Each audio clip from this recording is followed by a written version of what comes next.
ওম নমঃ শিবায়। ওম নমঃ শিবায়। সবার মঙ্গল হোক, এই পৃথিবীর সমস্ত মানব জাতির কল্যাণ হোক, এই শুভকামনা। গুরুদেব, আমাদেরকে আজকে এখানে কেন ডেকেছেন? কোনো গুরুত্বপূর্ণ কাজ আছে কি? ভালো ছাত্র আমার, তোমাদেরকে আজ আমি একটি কার্য সমর্পণ করব, যা তোমাদেরকে খুব সুন্দরভাবে কাজটিকে সমাপন করতে হবে। সেই জন্য আজকে আমি তোমাদেরকে ডাকলাম। তোমরা শোনো, শুনে যেরকমভাবে তোমাদেরকে শিক্ষা দিয়েছি সেই শিক্ষাকে কাজে লাগিয়ে কিভাবে সম্পন্ন করা যায় কাজটিকে, সেই জন্য তোমাদেরকে ডাকলাম। আমরা ধন্য হয়ে গেছি গুরুদেব।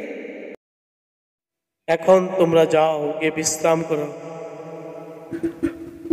আজকে আমি খুবই সন্তুষ্ট এবং খুশি। গুরুদেব আমাদেরকে কিছু কাজ দিয়েছেন, সেগুলো ঠিকভাবে করতে হবে আমাদের।